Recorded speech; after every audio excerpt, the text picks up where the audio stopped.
cars more or less all of my life, but then in the early 2000s, the street racing scene here in Stockholm was really big. I thought it was super fun to be out all Fridays, Saturdays and watching cars and so on. And then the older you get, the less on the street and more on the tracks. So today it's more focus on the track driving. I'm not the best driver, but I think it's super fun to go on the track. So my big thing is the handling of the car, so a good handling car is everything for me. I have had a lot of cool and fun cars for more or less the whole time I had driving license. So I started out with an old Saab 900 Turbo T16 that I did some tuning on and blew up the engine when I was 18. And after that I have owned the Evo 6 Tommy Mäkinen, the Focus RS, the Honda S2000, and a lot of Renaults, Renault Megane RS, the Clio RS, the Clio Trophy, Cayman S, and so on. So I have a lot of fun cars, and I like small cars.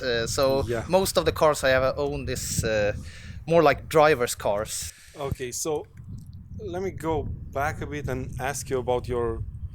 Is it still just at a passion level, the detailing stuff, or is it a full-time job? Yeah. How did you get started with that? I started as most of the other people who start with polish and detailing cars, with like buying the cheapest possible machine and starting doing my own cars, and then did some of my friend cars, and then it accelerated from there. So right now it's still my hobby, but I could live on it. I have a lot of cars to do every year, but I think I will lose the passion once I do it every day. So it sounds a little bit geeky, but for me it's I want the people who drop their car off at my place, that they really understand how much time I spend on each car and all the small details and so on. So I have to say no to a lot of people that just want, you can just clean it or put some wax on it or something.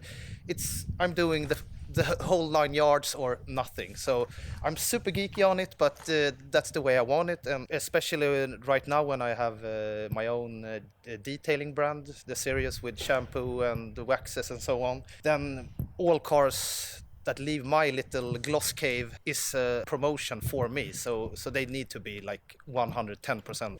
How do you end up creating your own line of products? I used to work as a technical engineer with fuels and lubrications. So I came in contact with a bunch of chemistry people. It was only planned as a little hobby project that was supposed to like see if I could make something up. All products are like tested again and again and again. So it took me around 3 years to making the series I have at the moment. I was done early this year, and I did a small batch that I thought would rest like 2 years or something, but it only took me like 24 hours and everything was sold out. The big thing is I'm doing everything myself. So I have a blender that makes the products out from my recipe, and then I tap every bottle that I sell by myself, and all the labels, everything.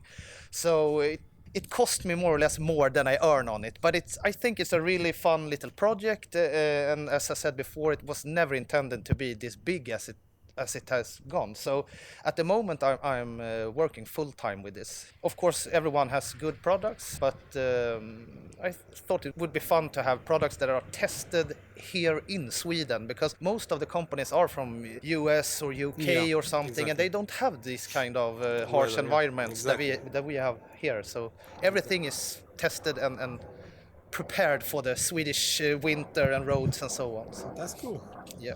How did you end up with a Lotus? What's the story behind that? It was not my plan. I was intending to buy a Z4M, but I didn't find anyone. And then this one came out when I searched for Z4, and it was left-hand drive. It had a little supercharger on it, and it was in very good condition. So I thought to myself, instead of just buying those heavy cars and remove everything, why not start with the lightest one possible? And in the back of my head, I always wanted to do something with the engine, but I thought that it was already a full-built Rover K-series engine, and it was supposed to give me like 200 horsepower, but I blew up the head gasket 4 times in one summer, and so I throw out the engine and make this package instead. And I thought it would only take me like 1 month or something to build it, but of course it did not. So I got a lot of help from my friend Frederick, who helped me with more or less everything with the engine, electronics and so on. So we built it together.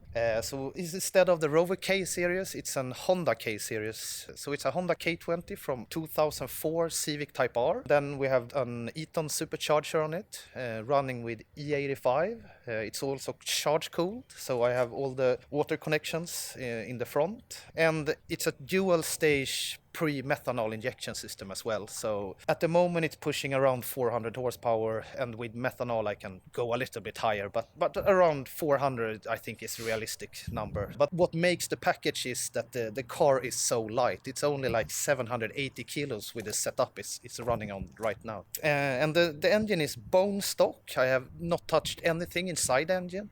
So you could go a lot more with it. Yeah, I know that those engines are, you can push them to around 500, but the gearbox will probably end sooner than that. So I want reliability of a Honda engine, and I drive it to the track, drive all day, and then drive home. So this car is built for the track, but it's, of course, it's a car for the street as well. Well, if I manage to fit inside your passenger seat, can you take me out for a ride? Yes, of course, of Cool. course. Yeah, and you see, we were almost hitting each other. So. It feels so good to have the engine right.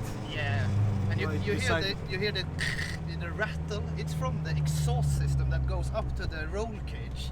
Okay.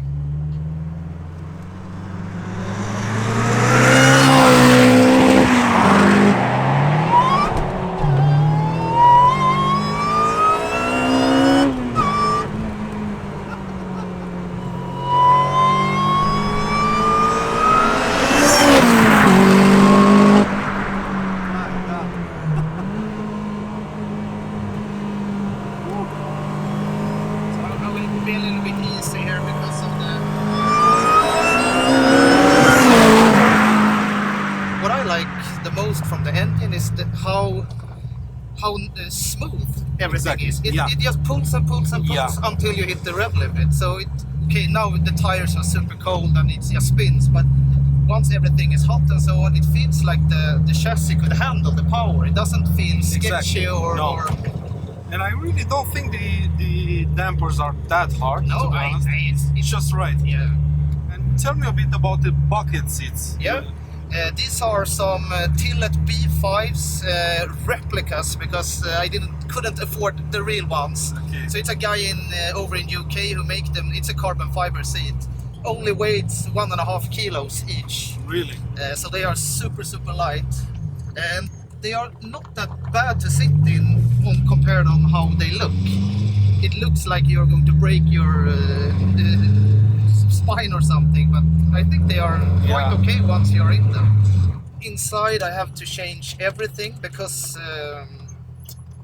the standard engine I think is like revving to 6 or something, so everything here is rebuilt with a custom dials and so on, and then my friend did a little ECU for me that converts everything, so all the dials and so on works, because I almost revved this one to 9,000, and so I had to change everything. But it's really all about the driving experience. Yeah, it feels raw, it feels just like a race car. Yeah, and this car doesn't have any ABS, traction control, no brake servo, no servo at all, no airbags, nothing. So. And do you have any special plans with it? This winter I will just fix some small things. All the other years I changed a lot of big things, but now the car is the way I want it, so I'm more or less going to fix some finishing touches, some scratches I have that need to be repainted, and some minor things.